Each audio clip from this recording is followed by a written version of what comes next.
On behalf of all of us and the Calgary Flames, my name is Beasley, saying so long. Enjoy your evening. Drive safely tonight.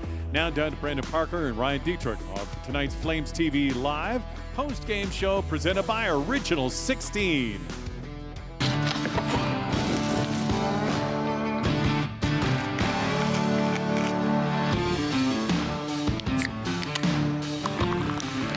Original 16, a great way to celebrate things done well.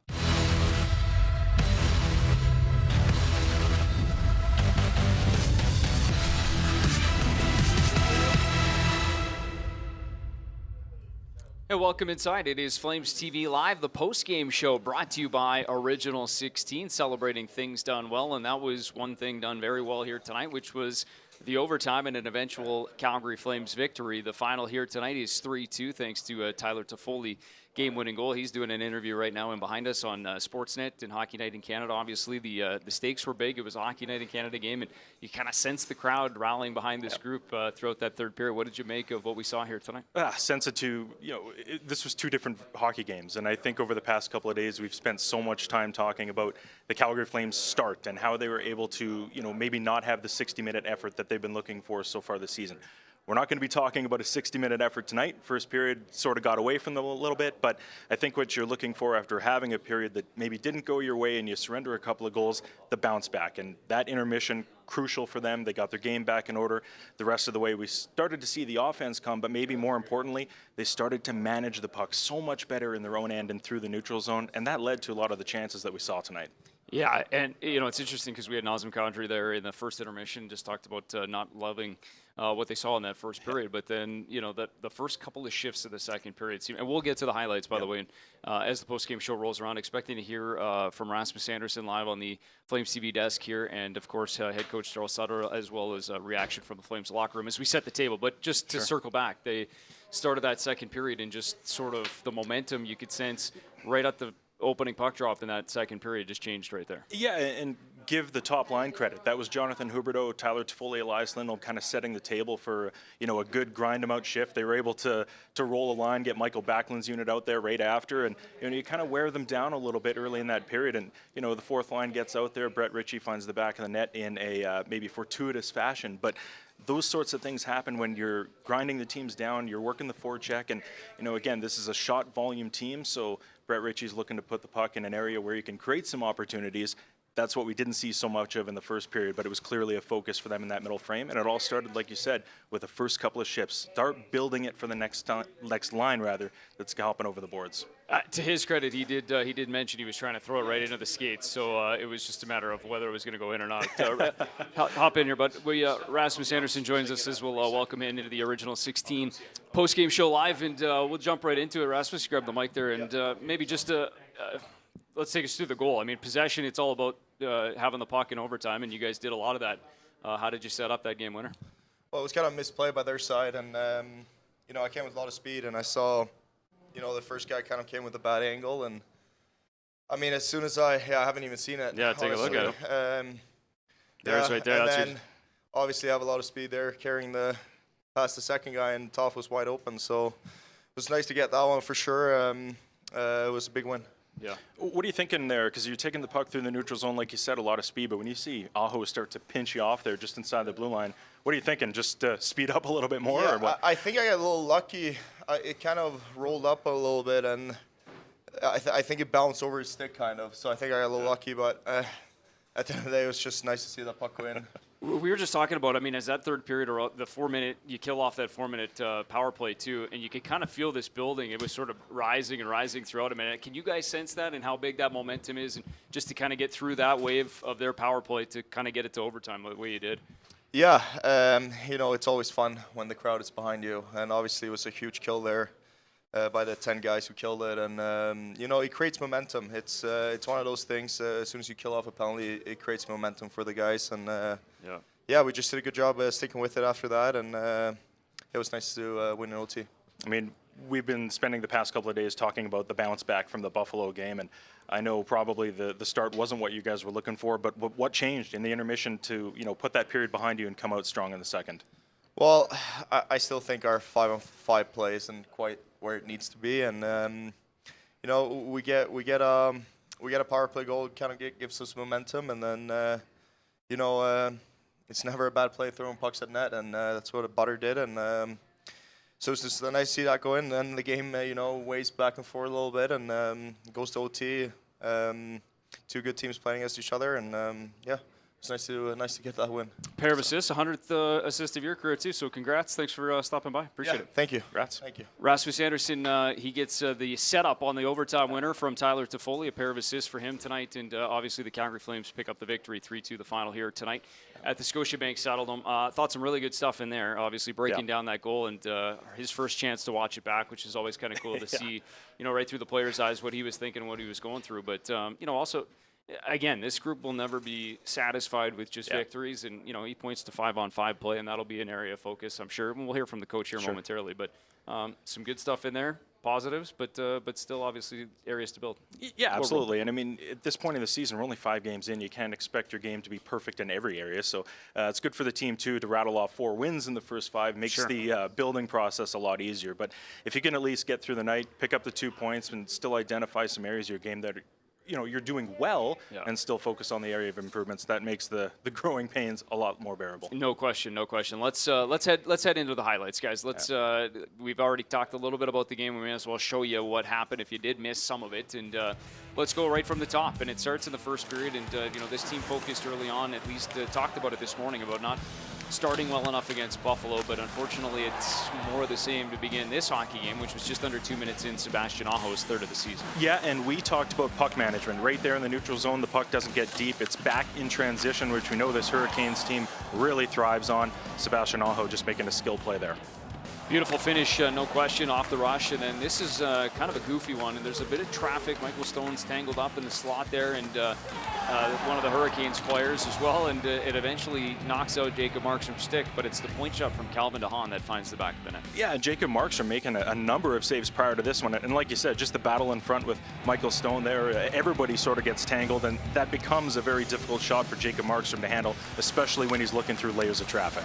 Yeah, no question, and that was the 2-0 lead, and so on we would go after the early part of that first period. The power play is what sparks a little bit of life into the Calgary Flames, and it's Nazem Kadri who continues to extend his point streak now up to 5 games, has a point in under one of them. We know that special teams are so important in this league, and for the Flames, like you said, they didn't have anything going at this point in the game, so to get a power play chance, an opportunity to turn the tide, and that's exactly what they did. So then on we go to the second period, and that was Brett Ritchie here that we had him perfectly describe his goal in the second intermission, and he gets it right on the goal line. That's where his stick touches it. He heard Nikita Zadorov, but he did on purpose try to throw that into the feet of Antonov. Yeah, and we were sitting here watching this play out in real time. We did see Zadorov coming down from the blue line. I thought he was looking for him. Yeah. You said he thought he was going for it, so it looks like you get the winner on that one. Yeah, I'll take the winner. I'll take the. I think it had a little too much velocity to be the, and it was off the ice too. So he was throwing it at the feet. Either way, it goes into the back of the net. Never hurts to throw a puck on net. Brett Ritchie does that. He's got 2 in the season. Here's the game winner.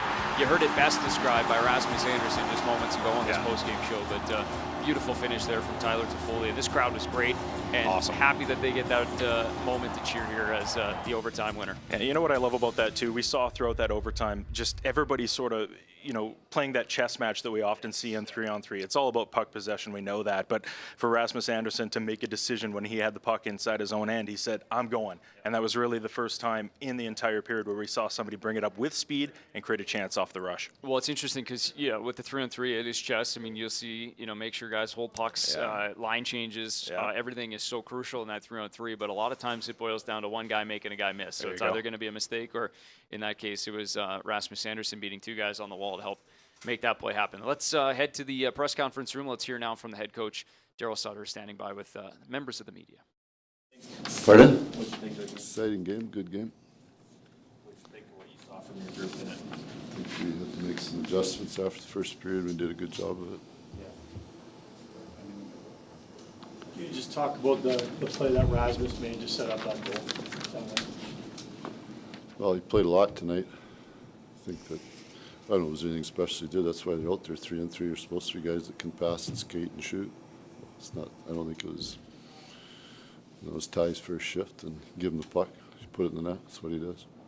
Your thoughts on the penalty kill tonight, Daryl? I think the game was, You know, the league's so much based on special teams when you look at it.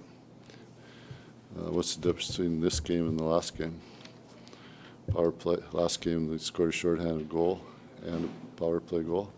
Tonight, we score a power play goal and the penalty kill.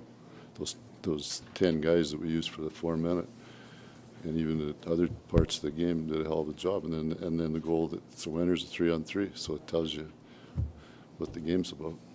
Daryl, what did you think of Jacob Markstrom's work in that third period, especially? You know, part of the penalty kill is your goaltender. It's not only the saves; it's direction of play and getting face-offs, things like that. It's really important. Do you think that third period was important for him? I think the games are important for him. You know, he's got to get the schedule is not. He needs to get on a roll, right? He's got to play games, and our schedule is so. This next week we play 2 in 9 days or whatever, right? So the schedule we've practiced more than we played. Those guys like that got to play games. You've called Tyler Toffoli a big game player in the past. Just what about him makes you trust him in these key moments? Doesn't need many chances. I mean, Tyler's game is about checking and skating, and when he touches the puck, usually something good happens. Thank you. All right, there you go. Head coach Daryl Sutter, his thoughts on the game. Exciting game. That's well said, well put. Two very good teams going at it there tonight. And, full marks to Carolina in that first period. But as Daryl referenced, the adjustments made in between the first and the second period seemed to do the trick for this Calgary Flames team. Yeah, absolutely. And that's what you're going to have to see over the course of a season. You have to be able to weather that early storm. Not to lay a pun down against Carolina Hurricanes, but you do. This is a team that brings a lot of skill, a lot of speed to the table. Look, I can't even that was actually awful, so I don't even want to celebrate that in any way. Regardless, but you do. I mean, games are 60 minutes long. I know this is sort of a cliche evaluation of how things are, but you get out of that period, and the fact of the matter is it's still only a 2-0 game, and we've seen this team, ton of offensive capability. They know they can come back in it, but more importantly, what you have to do is get back to your game first, and kind of goes back to what we talked about off the top. If you start managing the puck better in the defensive zone, start making plays through the neutral zone, getting pucks deep and in on the forecheck, that's this team's bread and butter, and they started to do that early in the period, and you could sense early in that period as well that it started to wear some of the Hurricanes down. Jacob Markstrom, he referenced, the schedule is, I guess it's disadvantageous. Something like that, yeah. It's a disadvantage. Easy for me to say. Yep. Either way, it's a difficult schedule in terms of regular reps. We don't see that. The last year we didn't really get any of it in the fact that, games were pretty tightly put together. It was almost like a playoff schedule for the better part of the regular season. This is not set up that way. There are days in between games. You don't have that regular routine. But Jacob Markstrom in that third period, I think it was 12 saves in the third, 25 overall. What'd you make of him tonight? You know what? I thought it actually started early on in this game. But, again, first shot, first goal, that's a tough way for anybody to start. But you see right there, that pad save off Teuvo Teravainen, that comes only a few minutes after this game is already in a 1-0 score. So to be able to sort of settle in and get your game in order that way is huge. And, I don't know if it has anything to do with body language, but, we talk about starts of games so often. I'm not going to suggest in any way that he looked jittery off the start, but you also know when this guy is locked in, and we started to see more and more of that as the period progressed. And, obviously being able to shut it down. This one, I would love to hear his evaluation of that. Great first save. Great and then the first puck save, just kind of flips up on top there, yeah. But it shows an awareness. He knew where, at least in the general neighborhood where the puck was going to be and how he could possibly keep that out. But, again, just to go back to that point, looking more the calm, cool, the boring Jacob Markstrom, because he's positionally sound and bringing his best game to the table. We certainly saw that the rest of the way. Well, and we talk so much about how important the penalty kill is. And when you go through those situations, you're going to get tested. The opposition's going to get looks, especially a team like that. And they did. Jacob Markstrom was sharp, and that's all part of the penalty kill. And credit to everybody who had to play a role in that, because it was a 4-minute.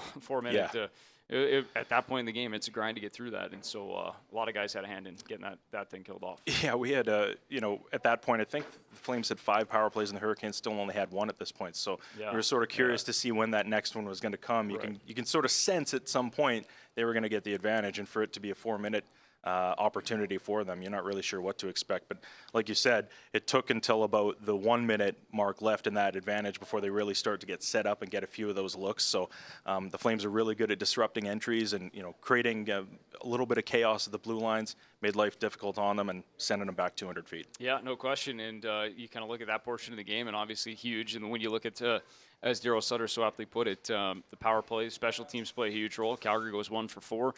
Carolina goes 0 for 4 thanks to that big kill, and that ends up being the difference in this hockey game. Let's talk just briefly about Kadri because we've spent some time off and on talking about him and his role in this on this team, but I think quietly, seems like somewhat quietly, 5 points or at least points in 5 consecutive games to start the season, and just seems to have a hand in a lot of what this team has been doing offensively. It's funny, that's almost the answer I was going to give you because this is a player who's fingerprints are pretty much on every area of the game, and we see it on special teams. We see it at 5-on-5. He's often good in the face-off circle, and I think one of the key metrics, when looking and evaluating Kadri's play is he's making his line mates better. And isn't that the true hallmark of a skilled elite player in this league? Dylan Dubé looks like a bit of a rejuvenated individual right now, and it's great to see because they're all playing with confidence, and when you have a guy in that position who's been there, done that, won a Stanley Cup recently and plays with an edge, it's easy to feed off that. And I think we're seeing some of his line mates and his teammates picking up on some of those tendencies right now. This is the best look until the goal. That one right there was the best look that we saw in overtime. A nice little cut back into the middle, and then Antti Ranta made the save. By the way, Ranta had 29 saves on the night, and he ends up in a losing cause. But Carolina still gets the single point, so they're up to 7 now, 4-1 and 1 on the season. So, or 3-1 and 1 on the season, I should say. And 2 teams, just 2 really good teams. One of the best in the West, one of the best in the East. It was a lot of fun tonight. Let's go and hear from the game-winning goal scorer, Tyler Toffoli, now inside the locker room. Russ did a really good job taking it wide and using his speed, and I was just trying to find a little space, and he made a great play right in the middle. Is that the kind of play you almost expect to see more from Rasmus as he's developed into such a good defenseman? Yeah, I mean, I remember playing against him when he first kind of came in the league, and he was always a really good skater. And I think the more he's playing, the more confidence he's getting, and that was just a great play, and he made a great play on the power play as well. What's the mood on the bench at the end of that 4-minute kill at the end of the third there?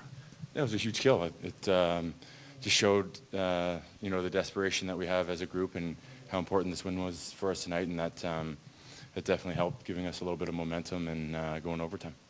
Tyler, I'm sure you know there's been some people saying that Jacob Markstrom hadn't quite looked like himself so far this season. What did you make of his performance, and maybe especially in the third? We saved my ass, so pretty good.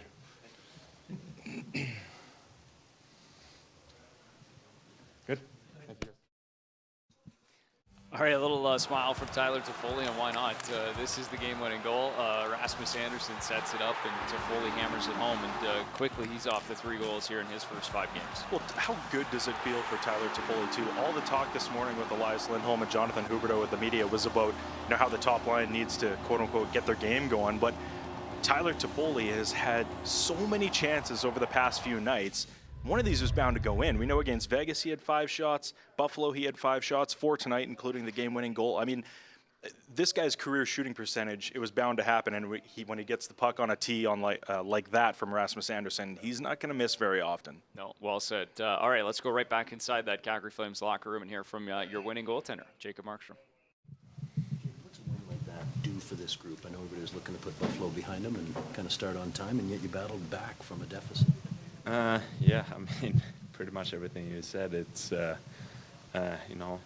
once again, not a good start for me, and the team did a great job by, obviously Nass scored in the first, and then Brett Rich in the second to get us back in the game, and it was big to not, you don't want to lose 2 in a row and turn into a 500 team. You got to keep winning hockey games, and it's a big win for us today. It looked like you really kind of settled into a groove in the third, especially. Is that fair? I don't know. It was nice to play in the third. No, I mean, obviously, I mean, I don't, until today, I don't think I really, been where I have to be, and, I'm still not there yet, but it's, right now it's getting closer, and, I can feel it, and, I think everyone else can see it as well. So it's on the right path. Just got to keep grinding and putting in work. You said, we've got to play games. You've had more practice time than games. Do you feel like you just need more game action to feel where you're comfortable? Yeah, I mean, it's easy to say that's it, but at the same time, when there isn't a lot of games, it's you got to make the practice count, and you got to improve your game and then be ready when the puck drops. So, but yeah, we had a ton of practice since training camp started, and we haven't had a busy schedule so far, but in a month or so, we're gonna have 3-4 games a week, and we're gonna ask for practice time. So it's it doesn't matter the 2 games or 4 games. It's you can always ask for something different, but you gotta accept it, and you gotta get 2 points. Let's talk about the play that Rasmus made to set up the winner. Yeah, I mean, good. It was really good. I think he played a lot today, and a lot of ice time, and it's Carolina's a good team, and they really grind you down low, and he was on for a few shifts where they really had the momentum, and in the first and in the third, and then the penalty kill as well was unbelievable. I got to lift that for everyone that was out there. I think it was I don't know how many different pairings and forward and D that was out there for the 4-minute kill. So that was huge for us, and after that we grabbed the momentum. Jacob, is there any reset required for you after the disallowed goal at the end of the second? Yeah, I mean, not a reset. It's just nice. Yeah, I don't think it's a reset. Either way, you just gotta. It's the next puck. That's how it's gotta be. And you gotta have short-term memory when you're a goalie in any sport. That second period, I think you only faced 2 or 3 shots the entire period after being a lot busier in the first. I guess from your perspective, how does that unfold when? How does it feel, I guess, when you're a lot less busy in that middle period? Yeah, like I say, you're not as busy, but you got to stay engaged mentally, and that's power play and our good play, and also us being down 2-1, you got to push, and I thought we did a great job with that, and we responded the right way, and we got rewarded to tie it up in the second. That's victories over 4 good teams now. What have we learned maybe about this team in the first 5 games? I don't know. Just that we, so far we haven't lost 2 in a row, and we want to keep it that way. Okay, thanks, Marky. Thanks.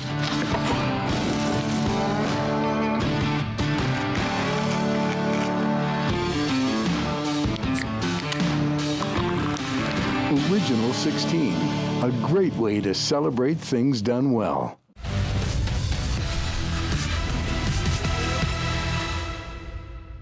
It's one of the things we're going to have to talk about on this postgame show, the fact that we are opening in that crisp and delightful beer in the commercial right before the end. It's kind of like you're at that portion of the show you kind of want to just crack one of those open. I mean, we might have to address that is all I'm saying. That's good. As this postgame show brought to you by Original 16 continues to roll along, the official beer of the Calgary Flames.